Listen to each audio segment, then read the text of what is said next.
back to the other camera here, put it on me, and then I'll go for live. And do you have audio on the TV? Yeah, I should, because it should be running through there. You want to play something with audio on it? Not yet, because I'm live, so.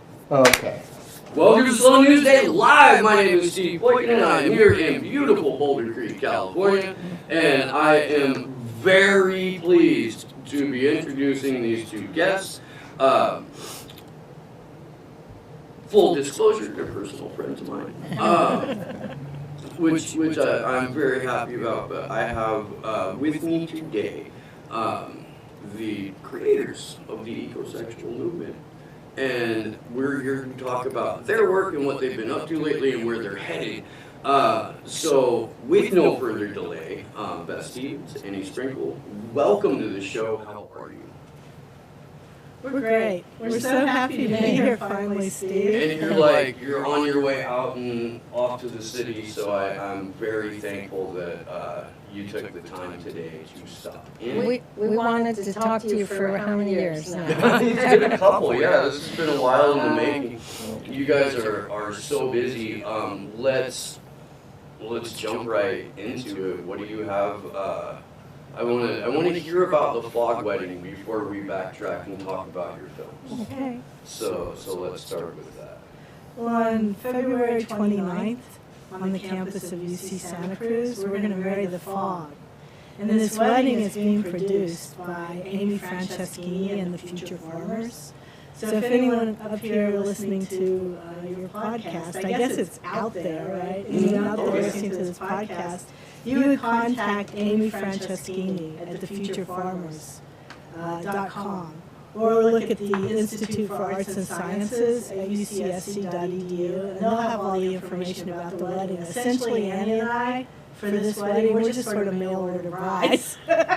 So we're just going to show up and look pretty. But this is part of a series. We did 21 really kind of big ecosexual weddings where we married different nature entities. So we married the Earth in 2008. And that was Goodbye Golden Mountain? Is that No. came out of that, or was that just a kickoff to it? That wedding was the inspiration for making the films. And for becoming ecosexual. When we imagine the Earth as a lover and a partner, we, instead of a mother, of course it's still a mother, so. Well, mothers can be lovers, right? Yeah. It's very true.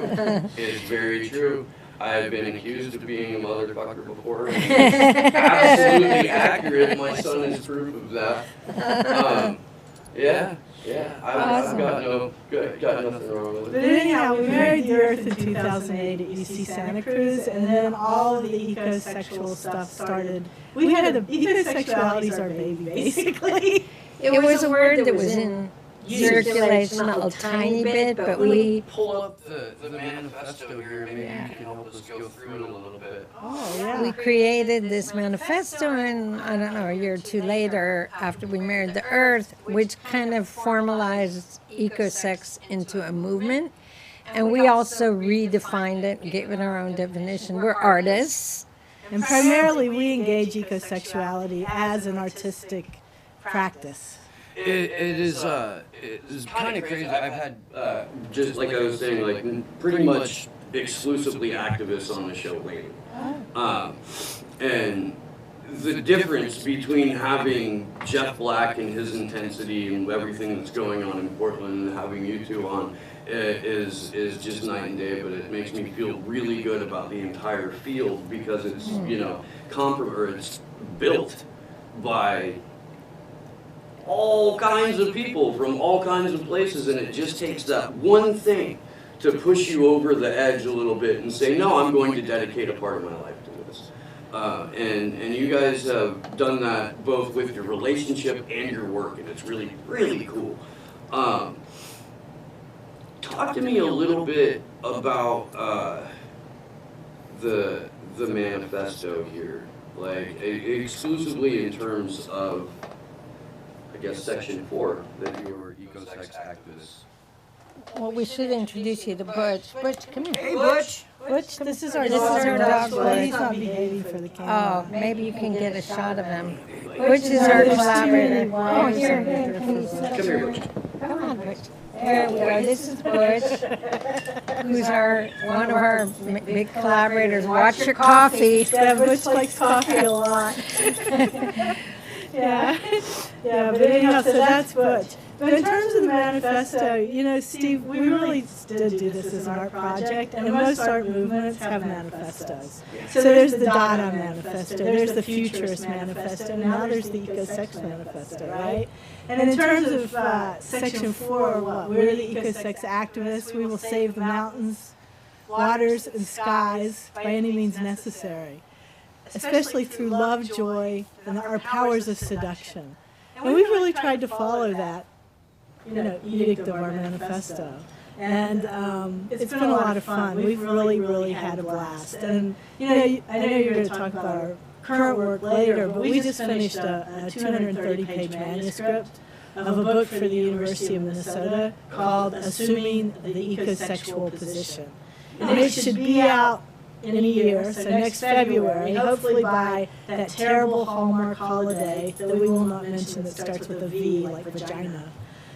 We will have a book, and it, you know, hopefully your listeners will all run out and buy Assuming the Ecosexual Position, just for the title. Oh, yeah. Please come back on once that's in production or right before it's in production, and we'll have a whole day of it. We can do a live read a little bit, and it'll be It's definitely 5 years in production. Oh my God. But slow. going back to the ecosex activism, we felt a little awkward in the kind of mainstream environmental movement.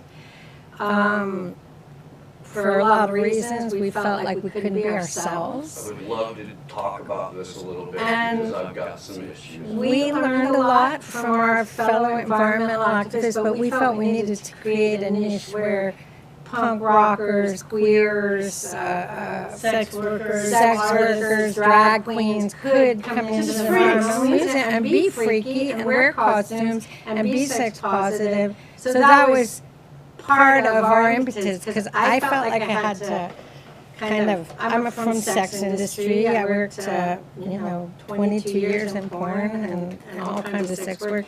And I felt like I had to keep that a secret. No one wanted me there because I was free, So, I was controversial. Sex is controversial. So we owned that and took the ecosex balls and ran with them. Going back to the Fog Wedding, by the way, everyone's invited to attend. Yeah. It's on Leap Year Day, and everyone's invited to collaborate, which was what we did. We had 400 people come, always for free, to the weddings to the earth, and invite people to take vows to love, honor, cherish the fog, the mountains, the Boulder Creek. We should do one for Boulder Creek. Marry Boulder Creek. To the rivers. That's where we live. Yeah, that's. Yeah, I just want to put a shout out to Boulder Creek because, you referred to Goodbye Golly Mountain, the movie that we made, which is where I grew up in West Virginia.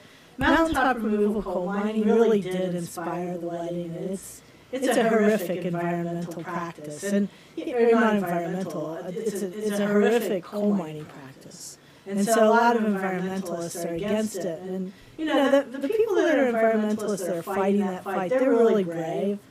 But they understandably wanted to fit in with the people that live there to create solidarity, right, with the people there. And a lot of them were a little embarrassed about when Annie and I came in, even though I grew up in West Virginia. And one of the really beautiful things about Boulder Creek is it reminds me a lot of West Virginia. That's why I feel so at home here, up in these mountains, My good friend who passed away a number of years ago used to refer to Boulder Creek as our twisted little version of Mayberry. And I really, when I first started coming here, it was because of him, and it was because of Grateful Dead shows. I ran away from my life in Indiana as much as possible because it sucked there. And I came out here to visit him for a Shoreline show in like '92, and I got here and I was like, I gotta figure out a way to live here. you know, and it did a number of years of traveling, but I would keep coming back to Boulder Creek. And there was, it was 1996, and my good friend was living way up off of Cougar Rock Road, off 2 Bar, like way in the cuts. And I came up to see him over the winter. Wow. And it was the winter of 1996, where everything flooded. And he's like, all right, well, it's time to go meet the neighbors. And we got in his truck and we went over mudslides and a washed out road. And we got down to the fire station, and there were about 30 other people that were just shoveling sand into sandbags.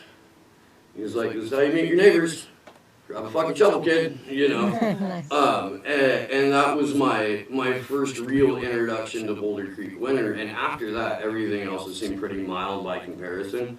But this is a really, really special place that I wish a lot of tech people never would have found out about, because they've tried to Saratoga this place. They've tried to make it so only people that have a certain economic level can be here and thrive. It's weird. Yeah, I guess it's it's a mess. growing. The I'm trying to economy fix is that. I'm not sure a how. mess. Well, I mean, I don't know that this economy can keep going the way it supposedly is going, because it only really seems to be serving a few. And it's tough for a lot of people.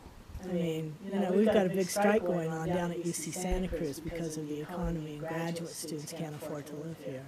You know, I actually, that was mentioned on this last week's episode of Redacted Tonight, which is, I don't know if you guys are familiar with it or not. Lee Camp is a stand-up comedian who has a weekly show on the RT network called Redacted Tonight, and he does, you know, kind of the same things that Slow News Day does and a few other independent media channels do, and that they pick up on stories that most people aren't talking about.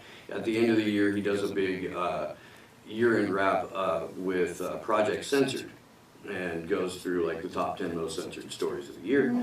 It's pretty cool. You should check it out. The way that they framed the UCSC strike is that it is a national thing, and it's been going on for about a decade or a little bit more. They focused on Harvard, but mentioned UCSC as kind of an ancillary, and mostly because it's one of the most expensive places in the country to live. I had not planned on talking about the strike, but it's the kind of thing where like life imitates art, and there was a show for a while called Dear White People. I don't know if you guys ever watched any of That's a that. great title. But it was about an Ivy League school with a black activist population, you know, a little sect, and there was a segregated dorm system basically. So they had their dorm on this Ivy League college campus, and it was just the script flipped. Like the black dorm was getting infiltrated by rich white people. They wanted to be able to have an integrated dorm, like all this shit. And part of that, one of the subplot lines was a grad student teacher assistant strike. And this was about 5 years ago when that episode came out. Oh, wow. So there's I guess a life imitating art thing about it, but it is, to this day, I believe, at least at Harvard, teachers' assistants are not recognized as workers who get full rights. And that was one of the things that they were focusing on the show, was recognizing that these people are, in fact, workers and they deserve the same rights and protection as workers. Well, I think that the strikers, actually I know the strikers at UC Santa Cruz are represented by the United Auto Workers. So the UAW, they have a union. And but this is a wildcat strike, so it's a little outside of the union. And For the people who may not know, can you explain what a wildcat strike is? well, it's a strike that's not sanctioned by the union. And so what happened at UC Santa Cruz is that the students felt that because of the special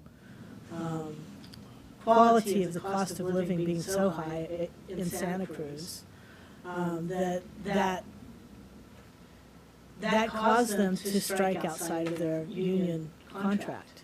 And so it's very messy right now, and I'm actually an administrator because I'm the chair of my department. And so my task is to take care of everyone, which I'm trying to do, including the graduate students, because they perform very, very important work at the university. And I think this is a systemic problem. I know my staff, the undergraduate students, everyone's suffering. And they were suffering before the strike, and they're suffering during the strike.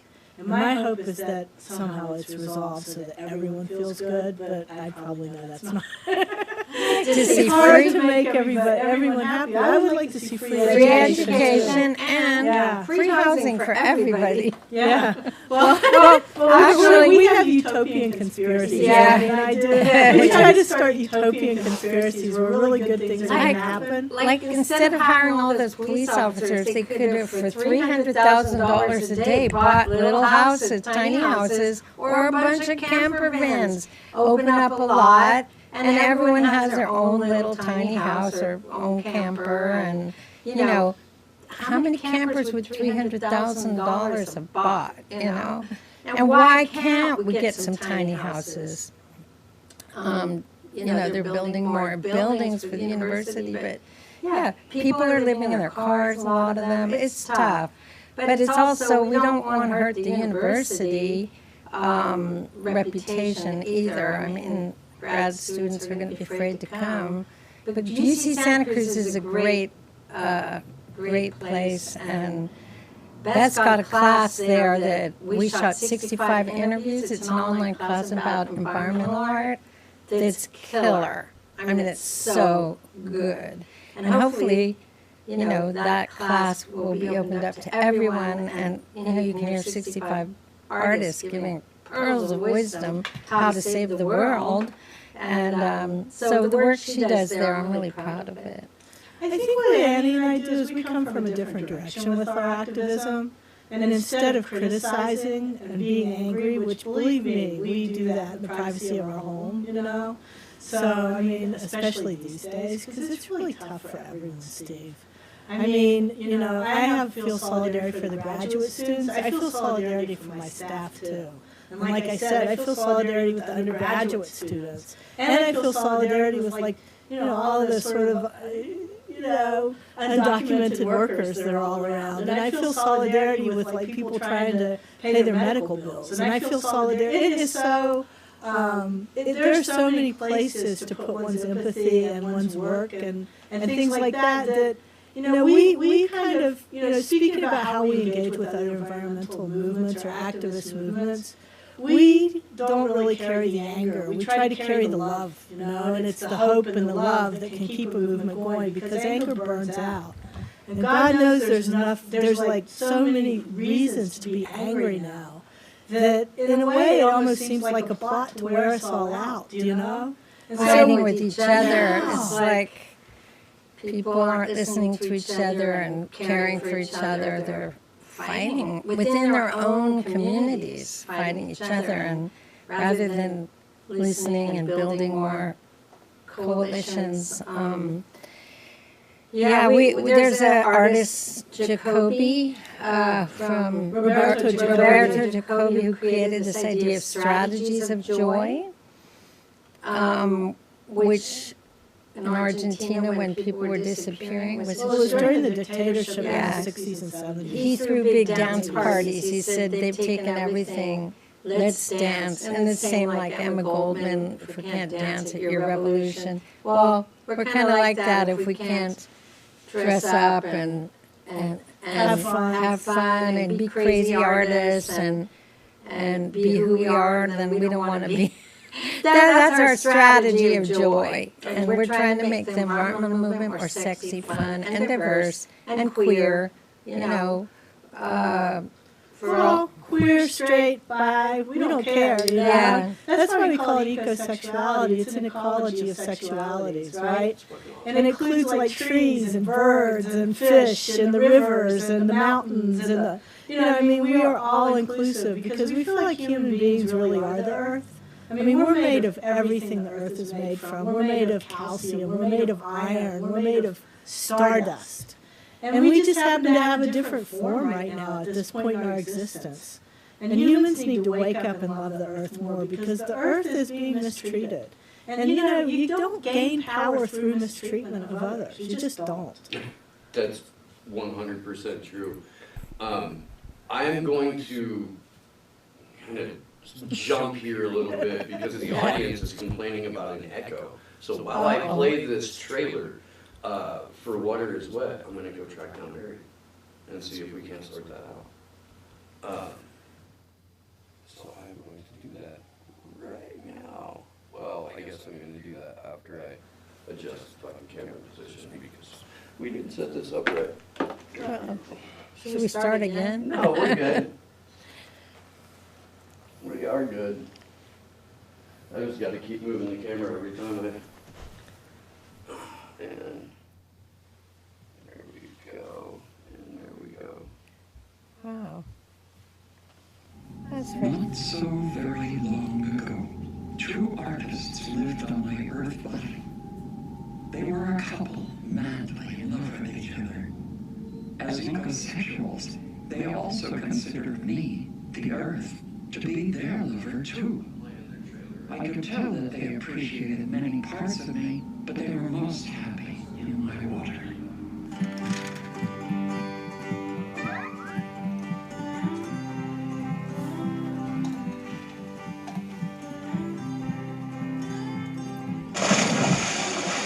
Sensuality and sexuality of water.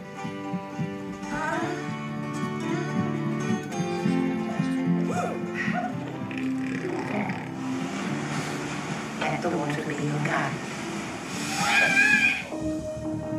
Welcome to the future of water. Poop, paper, and pee. We are a bunch of water bags right here with eyes peering out. Hallelujah. It's aesthetic. Their claim is that it's spring water. Well, that's a bunch of bull. Without water, kiss your ass goodbye. We have spotted owls. Then we have leaf-spelled vireo when it's endangered. No, it's poison. Twigs you're sticking in, rattlesnakes you're biting. So many little kids drown.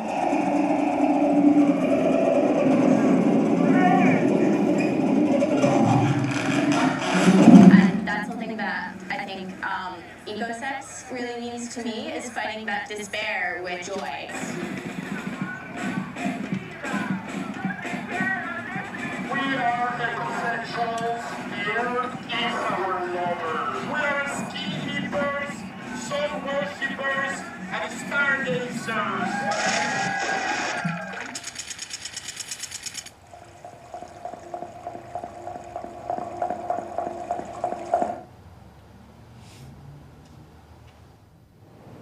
I can't tell you how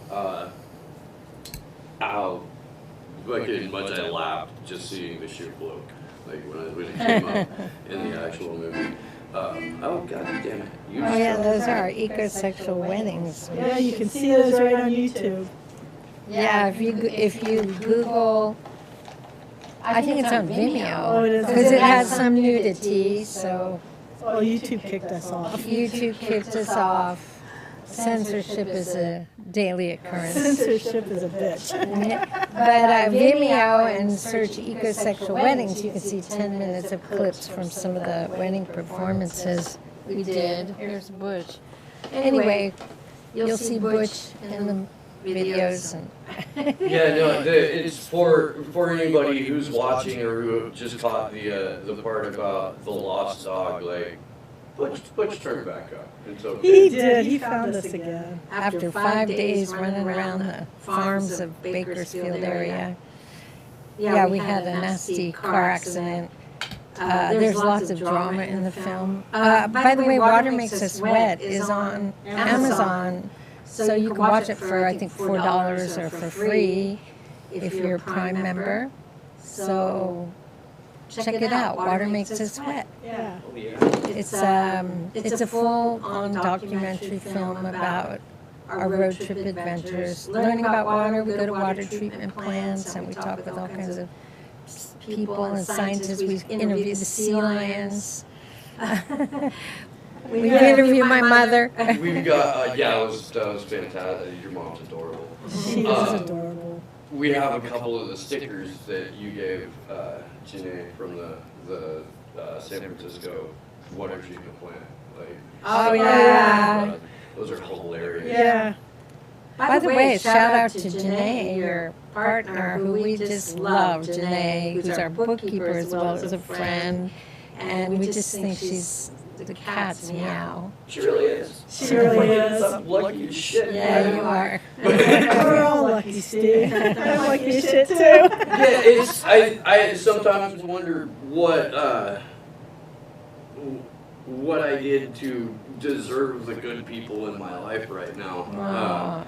But hopefully everybody wonders that, and it makes them a little bit more aware that they need to be good partners. And what did we do to deserve the good earth that we have right now, Steve? Fucking nothing, and we wrecked it, and But we can be good partners with the earth. We can be.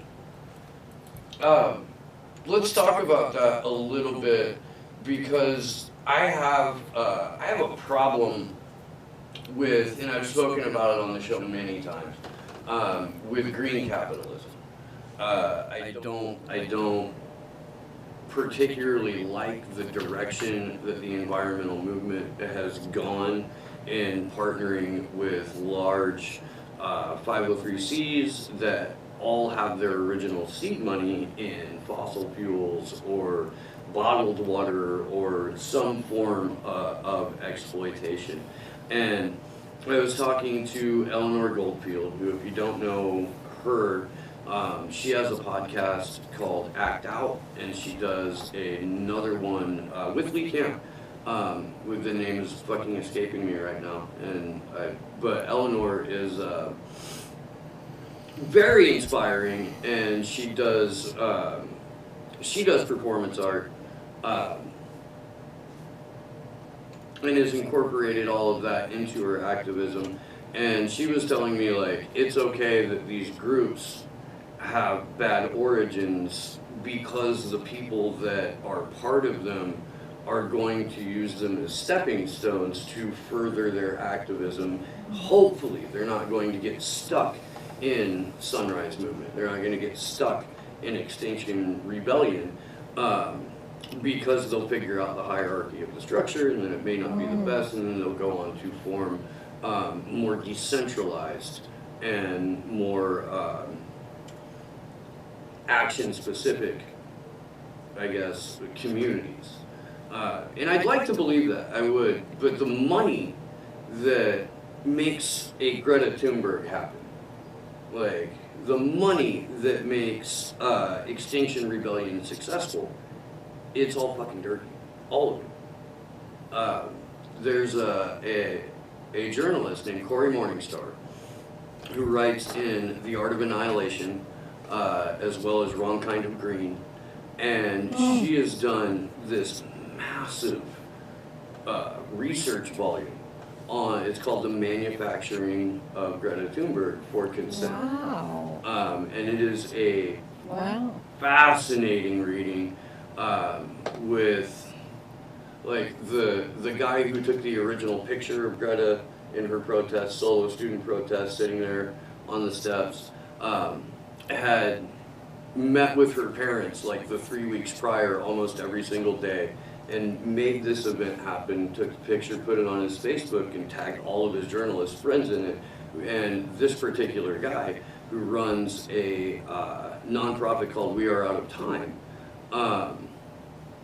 is a natural gas billionaire. Wow. Yeah.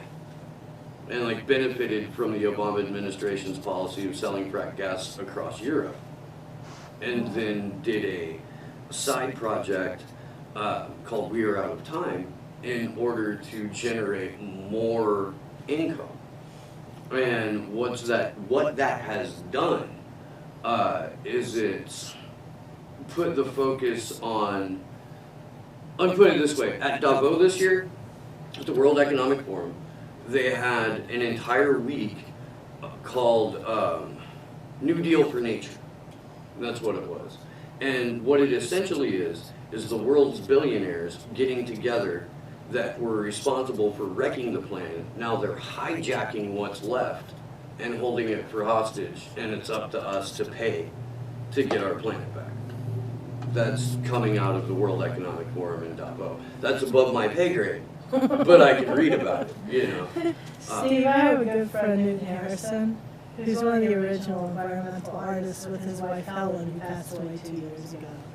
And Newton talks about capitalism as, you know, it's a system that's dependent upon profit. You have to have greater and greater GDP and greater profits. And that means that you take and you take and you take from the earth and you don't give back.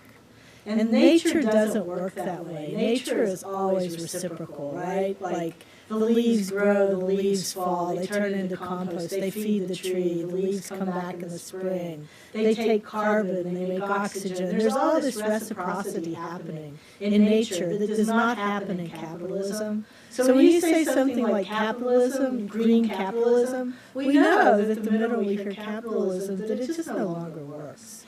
It's a greedy taking system that does not give back. And that's why we moved to the metaphor of Earth as lover.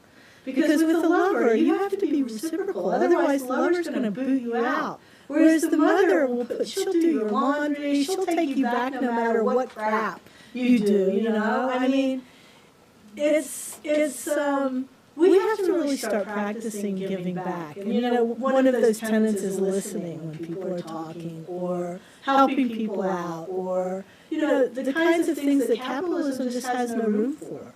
And so these billionaires, they're just doing what billionaires do. They're making profit, right? And profit means that you don't give back. Absolutely. I really like the framing of no longer looking at the earth as mother, but looking at the earth as a lover. That's fucking, I think that is goddamn inspiration. Really. And it's not everybody's thing. But also the other thing about imagining the earth as lover is like, life can be hard and a lot of people are suffering and depressed. You can have an eco-sensual, eco-romantic, pleasurable experience just walking in a windy day, the wind bath. But people don't acknowledge it. So what we're also offering is a tremendous amount of sensual, pleasurable experience available just for the asking and acknowledging, being aware of it. For example, you know, sun rays penetrating your pores, or having intercourse with the air we breathe. Right? If you eroticize all the sensual experiences that people are having already, but it's taboo to say they're pleasurable. You know, skinny dipping. Who doesn't love to swim naked? Some people don't. Okay, well, it's so taboo. Then some people swim naked and they're just swimming. They're not really acknowledging the incredible eroticism that's available just for asking and noticing it. So it's a mindfulness practice in a way. It's like mindfully eroticizing all the erotic stuff out there, and it makes you feel better. Get your serotonin going. Get your pheromones going. Yeah. We always say that when you're an ecosexual, you're never alone. You always have a lover. And you can make, our definition of sexuality is really expanded. Of course, people are part of nature, so all sex is ecosex. But ecosex doesn't mean that you're sitting on trees, I mean, well, you could do people think that. Right. Yeah, they're sitting and then they're sitting. There's you don't want to get splinters. No. Stick with the organic cucumbers. No. Well, the zucchini too. And the right wing, of course, has had a heyday with us. Yeah. Of course. And so, but we incorporate humor as part of our practice too. We think ecosexuality is really hilarious. I mean, I grew up on a farm, right? So nature's funny. I mean, it has a great sense of humor. It has to, because humor allows us to get through really hard things. I mean, if you want to hear funny stuff, hang out with poor people, I am for people, and I'm goddamn hilarious. You're hilarious. Exactly. Yeah. But the thing is it's like, you gotta laugh, or otherwise you cry. And so we incorporate a lot of humor in our work. You really do. And when the right wing comes after us, we just turn it into a joke, into the joke that, you know, that I have found that what is the right wing is 90% of our politics. Like the laws that are passed, the legislation that's created. We've been on this rightward trajectory since about the early 70s, where the concept of neoliberalism was originated, and they screwed over George McGovern. They introduced superdelegates into the Democratic nominating process. And as the Democratic Leadership Council was formed in the mid-'80s and the Clinton reign really began,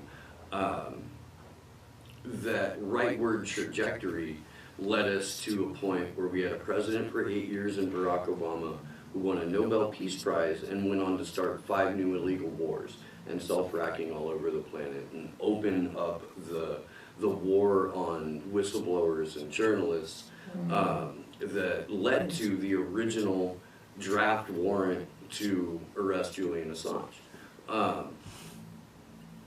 My life, and I would really like to start incorporating your brand of activism into what we do in the Free Assange movement. I really would. I'm gonna have a long talk with these guys about it later.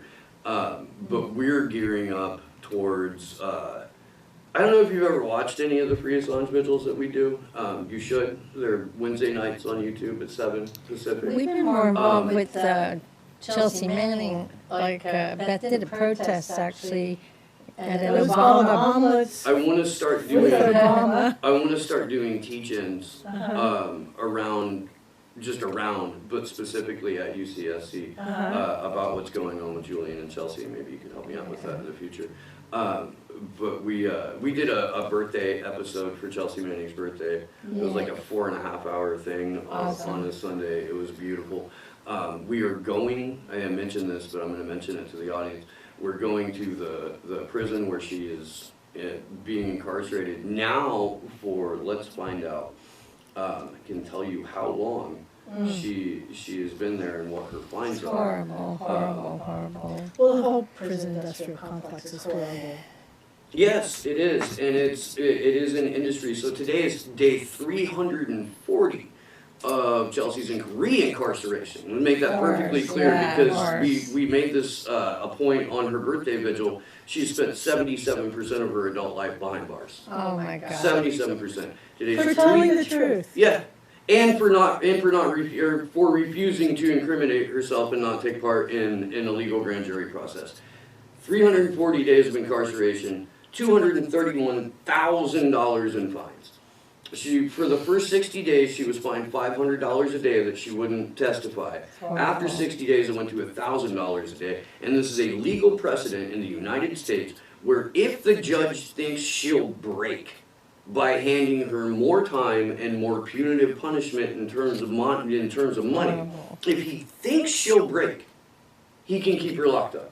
If he's convinced, codified into law, and the UN Special Rapporteur on Torture, Nils Melzer, recognized that her treatment has been torture, cruel and inhuman. The exact same for Julian Assange. Nils Melzer has been really spearheading the effort in academia, in the intelligentsia, in the professional class about what is going on with these two individuals.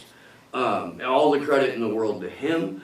And then there's us, poor folks, who have day jobs and kids and lives and shit, who come together once a week on YouTube to give people the information about Julian and Chelsea, Jeremy Hammond, whistleblowers around the world. Glenn Greenwald's in a heap of shit right now. And we are going to, one of us is going to London, 2 of us were supposed to go to London, but apparently I can't fly internationally right now. But I can go to DC, so there will be 3 of us in DC. We've got a week's worth of actions and events planned. We're going to the prison where Chelsea Manning and Jeremy Hammond are incarcerated, because what the government did is everyone they'd been able to nab, they've all put right by the Eastern District of Virginia court, espionage court. And they're trying to get these people to break so that they will testify against Julian Assange when he gets extradited. We are trying to prevent that extradition. But we're Thank you for all this hard work you're doing, Steve. Oh yeah, it's We've got to save our independent journalism, and artists are part of that. I mean, our niche is, we're part of art, community art movement, and that's a kind of journalism as well. There's a lot of freedom of expression. And creativity. We need creativity now more than we ever have, I think, in the history of this whole nation. And here's the thing, if Julian Assange is allowed to be incarcerated here, extradited here, and prosecuted as a foreign publisher, non-state publisher, under the Espionage Act, for doing journalism, just for doing journalism, the precedent set means any publisher, any journalist, any activist that wants to release their films or advertise their protests, if it is outside of the official narrative, it is open season on all of us for incarceration under the Espionage Act. Wednesday in DC, Tuesday or Wednesday, I can't remember, but we're doing a media day where we're going to go to CNN's office building, MSNBC's office building. We've got fake newspaper headlines printed up with journalists and publishers being incarcerated under the Assange Act, as to show these people what the precedent will be if he's allowed to be extradited. Yeah. I'd like to see a paper with a conspiracy theory of utopia. Not just what could happen if it goes bad, but what could happen if it goes really well and we have real freedom of press. Like, what would that headline say? Well, the Yes Men did that. Yeah. Do you know who the Yes Men are?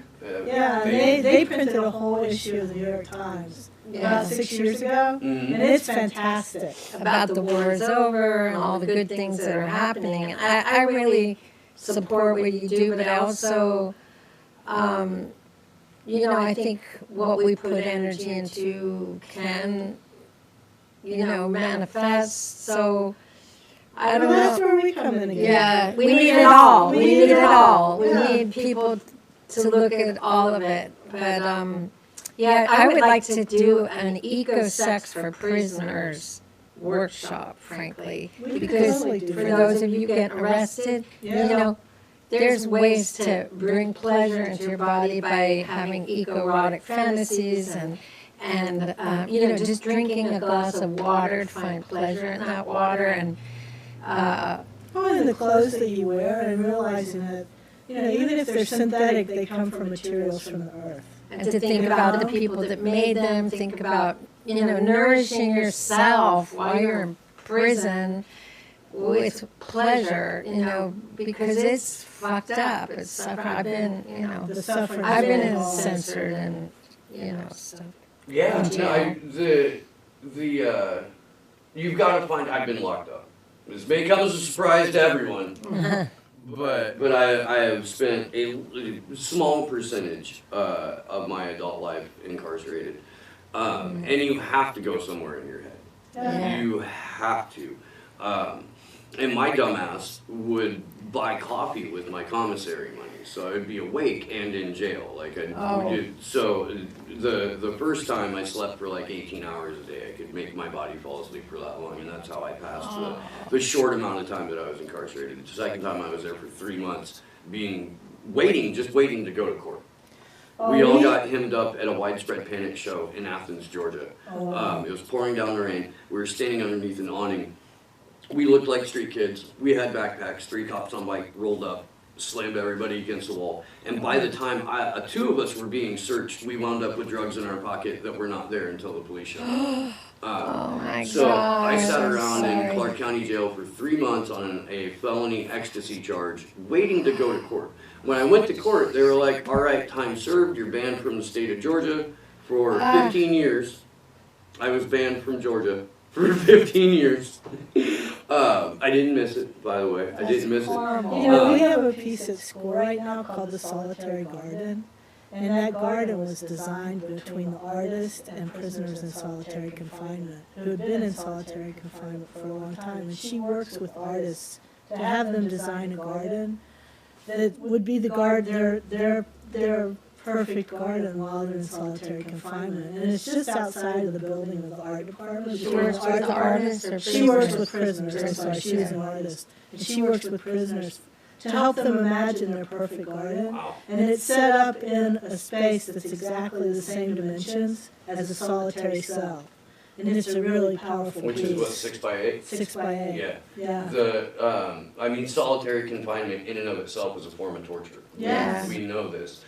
And both Chelsea and Julian Assange have been subjected to this. In Julian's case, the prisoners in Belmarsh, Belmarsh, by the way, is referred to as the Guantanamo Bay of the United Kingdom. It's where they put all of their terrorists. Why a fucking nerd, computer genius, and publisher like Julian Assange, why he's in there with supposed terrorists, in and of itself shows how afraid these governments are of truth, of actual information getting out. But the prisoners basically did a strike to get Julian out of solitary, and now he is allowed a little bit of time to mingle in general population, but there's a lot of conflicting reports coming out about it. Basically, for 23 hours a day, though, he's in isolation. He's not able to meet his attorneys. They were scheduling his attorney visits with his doctor visits, so that it was pick one or the other.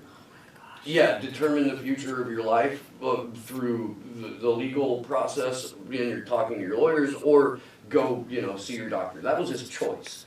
It is,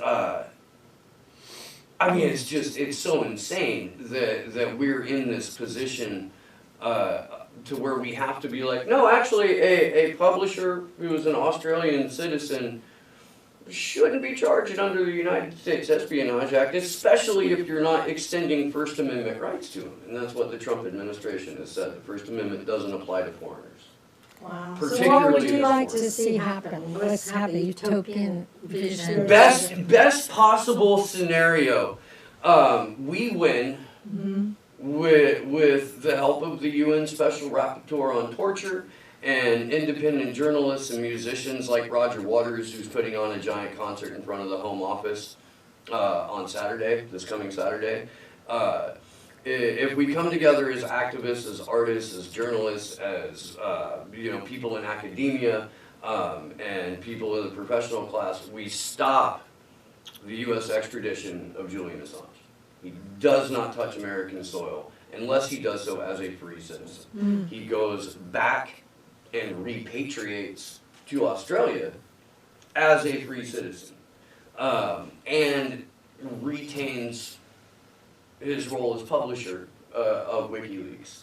And with the encouragement of groups like Action for Assange and the people who are the consumers of independent media, with that encouragement, more whistleblowers are created. More government secrets are revealed, because we have the right to know what our government does in our name. We have the right to know what they're ostensibly doing with our tax dollars. And we have the right to assemble and demand change. So best possible scenario, no extradition, repatriation to Australia, retain the helm of WikiLeaks, and continue to pilot an organization that has a 100% accuracy rating that no one else in journalism can come close to touching, and have WikiLeaks be recognized as not only the most credible source of primary source documents. It's all it is. Primary source documents, emails, court documents, cables, and you make your own determination after reading this material as to what you should do about it, or what you can do about it. But empowering people with basic information about their own government and allowing them to make informed decisions as both individuals and a citizenry. I think that sounds like democracy. Don't it? I think, though, WikiLeaks, Julian Assange lost a lot of support when, during it seemed like they helped Trump get elected. That is the rumor. What is that? When they released Hillary's emails or something? I don't know. But it's, I mean, So here's the, like, how did that, I'll pull it can up. you explain that? Because that's where I got a little bit confused why, apparently, it seemed like Okay, so I Republicans will pull this up. they were in collaboration somehow. Not just No. Republicans, So Trumpians. that's the framing. That's 100% the framing, that Julian Assange colluded with Donald Trump and possibly Vladimir Putin to sway the U.S. election. That's the framing. Right. The reality is a young man was murdered for getting the zip drives with the internal DNC emails to WikiLeaks. This man's name was Seth Rich. He was a 26-year-old DNC staffer. We don't have concrete proof that Seth and his brother Aaron were the people who downloaded all of the DNC emails, but we do know from veteran intelligence professionals for Sanity, VIPS, that's Bill Binney and John Kiriakou and Ray McGovern, that the speed at which this information was downloaded could not have been done from a third party, could not have been done over the internet. It had to be somebody physically there copying this information off of the server. So it wasn't a hack. The emails weren't hacked, they were leaked. So that in and of itself destroys the premise that Russia was somehow responsible for this. In terms of working with the Trump campaign, that's kind of foolish on its face. Julian Assange described the 2016 election as a choice between like cholera and herpes. And either way you're gonna get it. This is Nils Melzer. This is the UN Special Rapporteur on Torture, kind of explaining what happened. Because this interview, I'm gonna send you this interview. This is the UN Special Rapporteur on Torture saying, I was exactly where you guys were. Yeah. I believed that something had to have happened. There had to be some nefarious thing going on. Yeah, I don't know. Assange. But he takes this, the interviewer, on his journey. And he says, I'll put it, imagine a dark room. Suddenly someone shines a light on the elephant in the room, on war criminals, on corruption. Assange is the man with the spotlight. The governments are briefly in shock, but then they turn the spotlight around with accusations of rape. It's a classic maneuver when it comes to manipulating public opinion. The elephant once again disappears into the darkness behind the spotlight, and Assange becomes the focus of the attention instead. And we start talking about whether Assange is skateboarding in the embassy, or feeding his cat correctly, or in this case, colluding with the Russians. And suddenly everybody knows he's a rapist and a hacker and a spy and a narcissist, and the abuses and the war crimes he uncovered fade into the darkness. Melzer says he lost his focus despite his professional experience, which should have led him to be more vigilant. Julian's lawyers basically begged him to take a look at this case. What we now know is that the Trump administration and Trump's CIA and Trump's Justice Department ordered UC Global, the Spanish security firm that was tasked with guarding the Ecuadorian embassy where Julian was arbitrarily detained for almost 10 years. They were they had live camera feeds going to the CIA.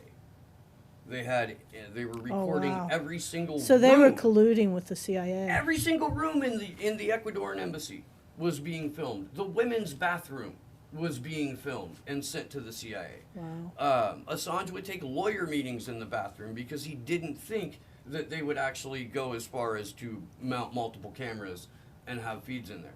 But it is the Trump administration that is pursuing 18 charges, including charges under the Espionage Act, against Julian Assange. It is the Trump administration's Department of Justice that picked up the warrant that the Obama administration had written out for him.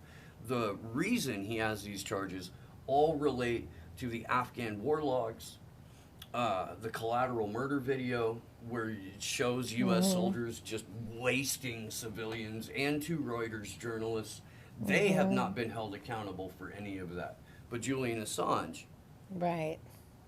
Yeah, I get all that. So I get here's my point, though, with all of that. If Julian Assange helped Donald Trump gain the presidency, and Donald Trump kind of exists on rewarding loyalty, why is the Trump administration pursuing all of this? Why wouldn't, as a favor, the Trump administration say, oh, and by the way, full pardon on that. Yeah. You keep doing what you're doing. Donald Trump went from the campaign trail going, we love WikiLeaks. Well, it is. You would pardon Assange. Locking him up. You would pardon him, you know? Or that would be so obvious. If you go to WikiLeaks and you look up Vladimir Putin, there are tens of thousands, if not hundreds of thousands of documents, drops, all of the scary the shit that he's been up to. If you go to WikiLeaks and you look up William Barr, the Attorney General who is prosecuting or pushing the prosecution of Julian Assange, lots of documents on that. Oh, wow. Donald Trump, relatively new to the political process, and with all of the leaks that were going on throughout his campaign, with Julian being detained and people already putting the information out there, they weren't going directly to WikiLeaks to publish these documents. But we do encourage, right now, but we always encourage people to become whistleblowers. But right now, the Organization for the Prevention of Chemical Weapons, the OPCW, they put out a report in 2019 about the supposed chemical attack in Douma, Syria, where Assad gassed his own people. We all saw it on TV. We all saw that CNN reporter sniff a goddamn backpack that was supposed to be chlorine gas. Would you sniff a backpack if it had poison gas in it? Would you bury your face in that? No, I wouldn't either. But now a third leaker has come forward, but prior to that, 2 people on the team and 20 people involved with the fact-finding mission for the OPCW have all come forward and said the report that came out that said Assad gassed his own people is false. There is so much information in the report that was redacted, left out, and ignored. Here it is. We've got the emails. They gave those emails to WikiLeaks. Donald Trump committed a number of war crimes because of this report, because Assad gassed his own people. Julian Assange's organization, WikiLeaks, exposed Trump as a liar and a war criminal. Yeah, no, WikiLeaks has done some incredible journalism. I just am all, for freedom of information, and and we support whistleblowers. I sure hope that, we can somehow protect whistleblowers better, but... Well, we have a lot to protect. Yeah. We have a lot to protect. We're about 15 minutes over, and I know you Oh, have dear, to yeah, go. we need to hit it to... So please let people know where they can find all of your stuff. Please let them know where they can find you on social media if you have that and they want to address you. Well, how about we'll send it to you and you can put it up on the podcast. Does that work? Absolutely. All righty. And go see Water Makes Us Wet, an ecosexual adventure on Amazon.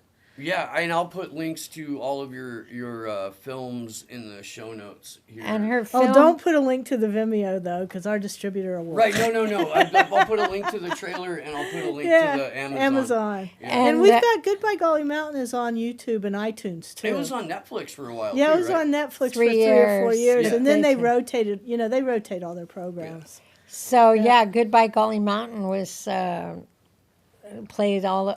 By the way, our films have done well. Well, they've done well for us. and we've done, not money-wise, of course, but the water film played at the Museum of Modern Art in New York, which was kind of a nice acknowledgement, and premiered at Documenta 14, and Goodbye Golly Mountain, which was really Best Baby, got some awards. So they're, we put a lot into them. They're nonprofit.